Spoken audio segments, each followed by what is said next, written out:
Thank you, thank you. Thanks, guys. Hey everybody, what's up? It is your grown woman on the move, Osiris, with 15 minutes to show. And tonight we have an unusual situation here. It is raining very heavily in LA for those of you who don't live here. It's a lot of heavy rain for the season. We normally don't get this kind of heavy rain. It's usually light with no rain at all. But the guys are sitting here very patient with me, so a lot of things didn't go on, but we're going to roll it anyway. They are called Valentin Marx. I started to say Valentine. It's almost like it should be Valentine, but it's Valentin, isn't it? Valentine. Valentine, like Valentine. So it is Valentine. Think Valentino without Valentino the O. without the O. So it's Valentin Marx, and they are really, really cool. They have a new single out called Made Up, and it is amazing, you guys. They remind me of those classic rock artists that you know and love, like Spandau Ballet. I used to love Depeche Mode, still do love Depeche Mode. What's the other people? That whole European sound. And I'm going to let them talk. I'm going to ask them a few questions, and I'm going to let them talk, and let's see if all of this is going to run the way it's supposed to, okay? So be patient out there. You know we love you. We could still going to bring it live to you, okay? Straight from Hollywood at the Hotel Café, where the guys are performing tonight at 9 o'clock. So if you're around in the area, come by. Hey, guys. Hey. What's going on? Okay, so first question. When you came into town for the Grammys, how did it make you feel? Like, what kind of thoughts go to your head when you come in? You know, because the Grammys was here a few days ago, and you guys were here. He said you'd be here from the 15th to the 17th, your rep. So whenever you come to LA and you think of the Grammys, how does it make you feel? Can you see yourself up there one day? Can you feel the magic that's going to happen when people discover that you are badass? What's going to roll? I mean, it's always nice to have hopes and dreams. We're in for the long haul, so wherever it takes us, we're in. We'd love to come back and be in the be on the Grammy. I mean, I figured you guys were in the vibe. That's why you happen to be here around the time of the Grammys, because you only missed it by like a couple of days. It's true. So let me tell you who everyone is. To my left, it would be to your right out there, but for me, it's for you're on the left. That's Andrew. Okay, and in the middle, that's Travis. And then my little baby, the vocalist, guitarist, drummer. He speaks with Brian. That's Brian. So this is Valentin Marx. So another question. You guys have performed at venues like this, Hotel Café, I think Berlin, Pete's Candy Store. Do you feel that performing at these kind of venues are they more intimate? Do you think that it's easier to reach the audience, to have them feel your music, or it doesn't matter? You wouldn't mind if it were 50,000 or 50. What do you think? Well, to me, I think the size doesn't matter. I mean, each venue has its own vibe, its own feel, and that's, I think, what's magical about it. What I enjoy about playing different kinds of size gigs, you know, because it's the same performance, but you can come at a different angle. You have a different. Like what? What different kind of angle? Well, I mean, for tonight, it has to be a softer sound, a more intimate thing, because of just the building. The room is very small, and that is kind of inspiring us to come from a different energy. Frequency. Different frequency. I like that frequency word. Frequency. Yeah, and also I know you guys are from Brooklyn, and so what do you see the differences is in performing here and performing in Brooklyn? Do you perform in Brooklyn a lot live? We play a lot in the city as well as in Brooklyn. This is our first show as a band out here in LA. Okay, so this is new for you. We're new. Yeah. Okay. Well, welcome to LA. Yeah, so we're looking forward to it. To kind of piggyback on that, I think our music has a lot of different stuff going on. From song to song, there's not a whole lot. It's not just a straight ahead, same song. It's not, and I listened to a bunch of your stuff, so I want you to know, and you're all over the place. There was some article, a woman named Carol did an interview for you guys. It was really, really good, and you talked about how I believe Brian's broke up, your girlfriend, somebody's girlfriend left them. And Okay. that's where made up come from. that's me. Andrew, That's actually Andrew. that's where made up came from, because I love the word ghosting. Yeah. It's like, oh, you said, oh, I didn't know there was a word. I heard it was called ghosting. Yeah. I'm like, that's what they call it now when people just dump you and disappear out of your True. life. But Yeah. it sparked you to write. So talk Yeah. about that, your feelings and how that sparked you to really delve into your creative side, your talent. Well, the song came together really fast with the guys. We were writing new music for the first time in a while, and that's kind of what I was dealing with at the time. You know, I kind of just write sketches for lyrics, like almost like journal entries. And so the song needed lyrics, and the there you music was were. already there. And so I was dating a girl. I'd kind of been out of the dating scene for a while, and you know, I was kind of running into the whole like where, you know, it used to just be people didn't return your phone calls, but now you can see that someone's like online, or they're still posting. They're still talking to other people. They're still posting their lives and going on, and you know, they've ghosted you. You know, I was like this.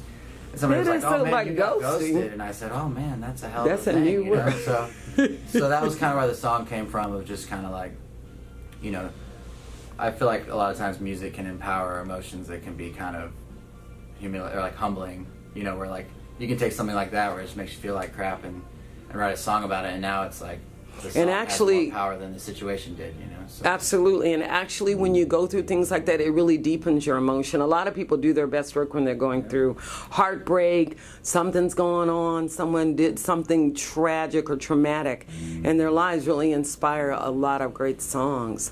So I'm very impressed by you, that you were able to pick yourself up after being ghosted and drag yourself into the band and still get your work done. So what you guys are here until the 17th, and are you going to be playing other venues in the area, and what kind of repertoire can people expect when they come to see you here? Well, this is our only show. Okay. We're at the band. So you literally like coming in and then moving out, like going back to so Brooklyn. We had a couple of radio things, and obviously this great interview to do as well. And we're playing with some friends of ours from Brooklyn who've relocated to LA. So Oh, really? there's a lot of friends stuff Tonight going on. or Yeah, with they're something? They're going. Oh, okay, they're right gonna- now. oh, okay, So, cool. they're called Dream Season. It's like Dream a Season. conglomeration of a bunch of different artists that we've played shows with in the past, or I know I have. Mm-hmm. And so yeah, tonight we're gonna do. They have piano here, which I play piano on some of our Oh, okay. recordings, but I don't usually do it live. So that kind of goes with what Travis was saying earlier, is that we met up today, we rehearsed, and we're doing some more rehearsing tomorrow to prepare for new recordings. But there's going to be piano going on tonight. So what do you guys think, what the music that you create and your talent that you have to offer, what is it that makes you different from some of the other groups that are out here? Because when I listen to Made Up a lot, and then I listen to some of the other stuff that's on YouTube, and it is really, it's very light, very soft, but hard. You know, it's inventive and creative. I like the way you put it together, and I love the little the icon you have with all those cubicle things. Those are cool. Yeah, it reminds me of Rubik cube. That's what it reminds me exactly. of. So Brian, there the cue. Actually, yeah, I'll let you know. So that's actually an artist. Oh, the mirror fell. That we know. That's okay. That's an artist we know locally. Alex Unger actually put together that art for us for the album. That is really especially. cool So, looking. Yeah, he does a lot of really great work. Yeah, and it fits what you're talking about.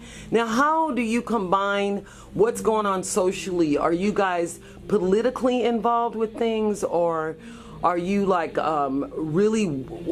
really defiant against social media in terms of, and I mean defiant in terms of that's not your only platform. You defy social media. You're going to post, you're going to do those things, but you also are a band that you can come and see live. You're just not going to appear on YouTube channel. You can see you live. Yeah. So how do you combine that old kind of classical stuff with the new landscapes on social media?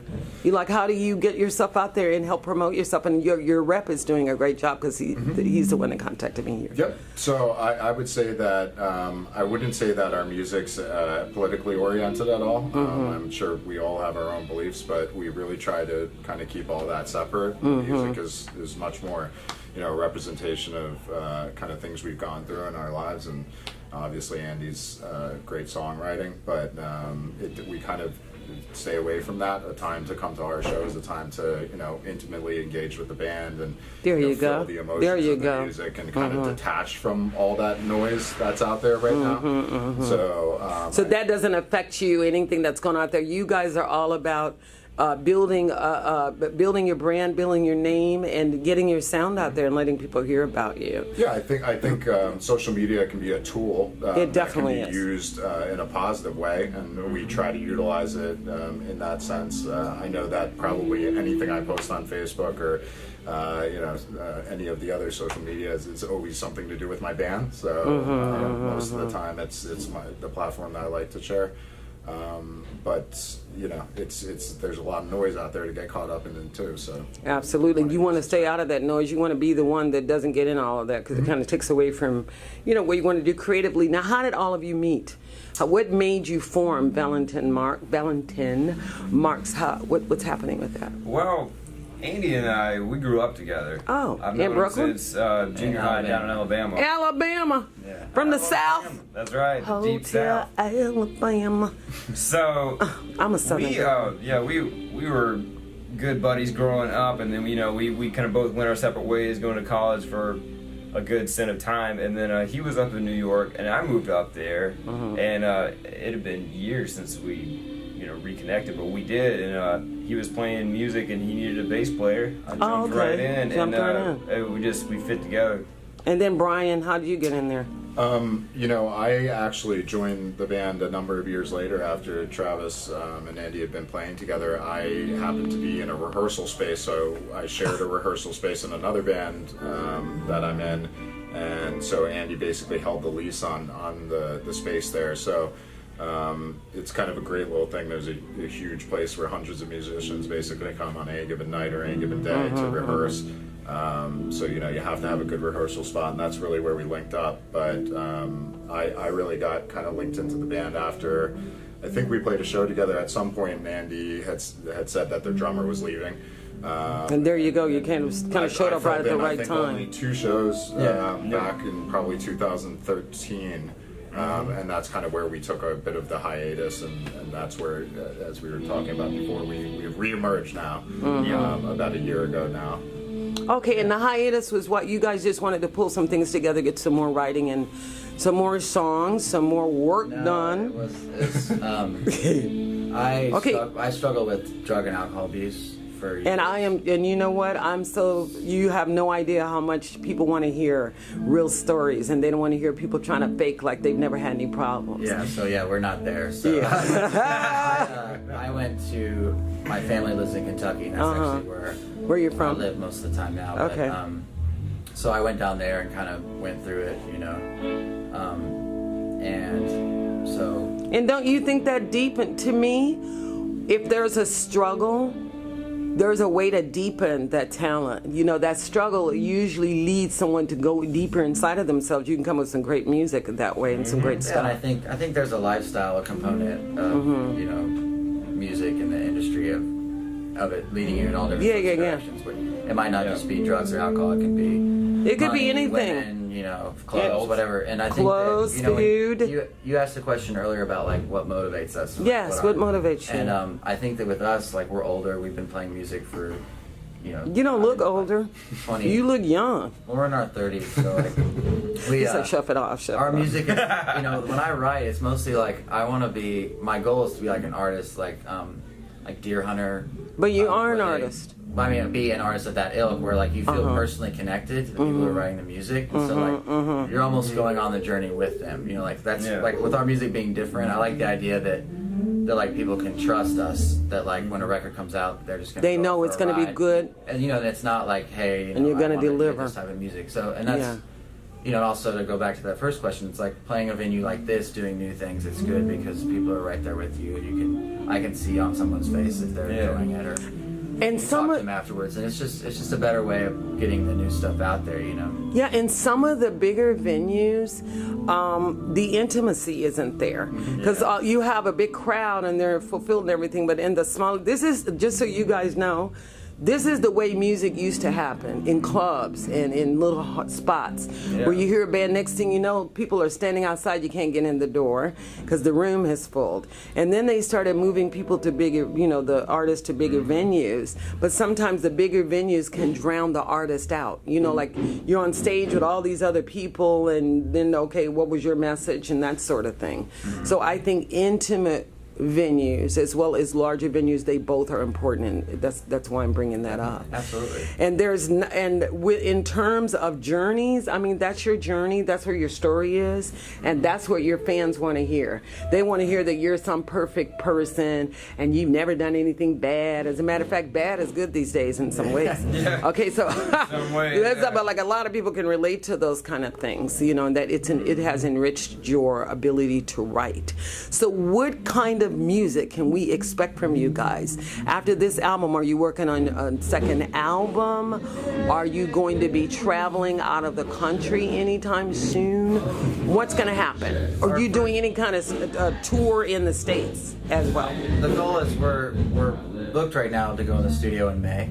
Okay. So right in the middle of the month. In Brooklyn? Yeah. Okay. So what studio do you guys use in Brooklyn? Maybe we Greenpoint ask. Recording Collective. Yeah. With a guy named Nate Jasinski. Okay. He did the first couple singles. Plug in. Working with him. Yeah. Yeah. So we're going back in the studio with him. We're gonna cut like 3, 4, 5 more songs, just depending on time, and then get that out there, and then we're gonna start, touring as much as we can. Well, you're already touring because you're coming through LA. We're here, yeah. Yeah. Are you going to? But are you guys going to be doing some more stuff in the States? Are you planning on doing some international? We'll probably be stateside first. Did you get to do NAMM? You weren't here for NAMM, huh? No. Oh, because NAMM is something you'll be at next. We can talk to you guys at NAMM next year because NAMM is all about, emerging, re-emerging, not emerged, whatever. As long as you have something to say and you have someone who has ears to hear, that's what it's all about. Yeah. So the name Valentin Marx, who came up with that?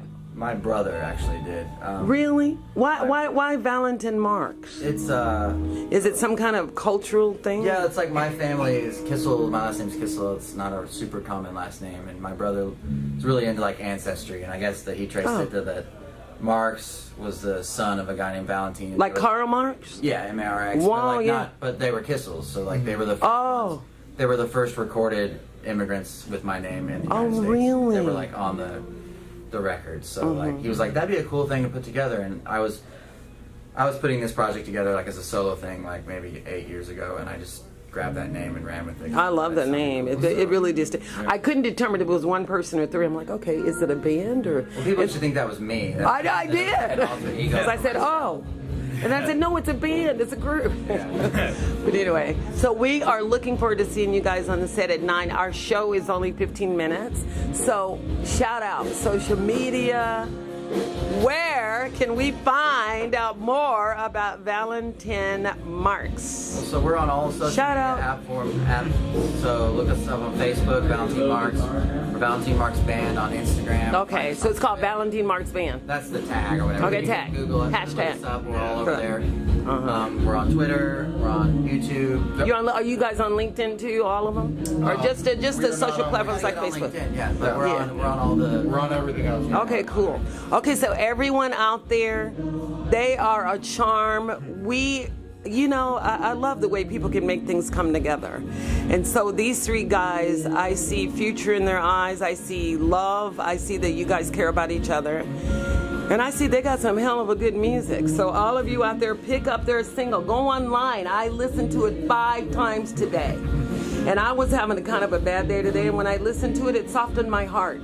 And it changed the mood. And so it's really one of those kinds of sounds that's very emotionally filled and can fill you up, okay? So again, we are talking to Valentin Marx. That's Andrew. You can call him Andy if you like. I like Andrew. But anyway, that's Andrew Kissel. That is Travis in the middle and Brian on the end. They are all adorable, and we look forward to seeing you guys all live tonight, okay? Thanks for coming out for 15 minutes. Don't forget to go on the YouTube channel. You know you want to, and check us out. We'll be posting all about this band, and we like to support our re-emerging artists. Okay, you guys, have a great show tonight. It's been another 15 minutes. Bye. Bye. Say bye.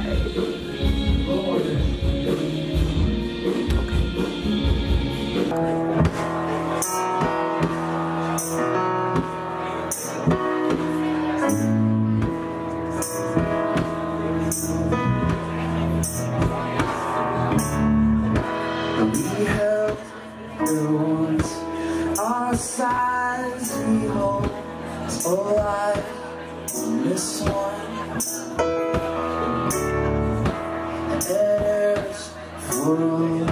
Repeat advice, I'm gonna make you feel alright, alright. Right.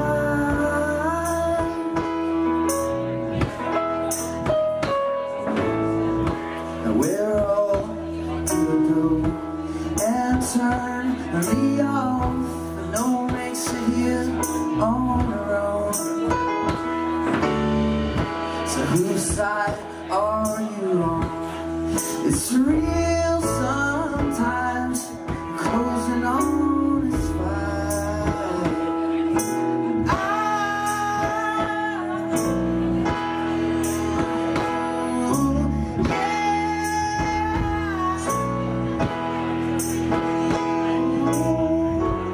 It's real, so come on, not always me. Take it, 'cause I don't make out of this far. Real to my own solution. It's my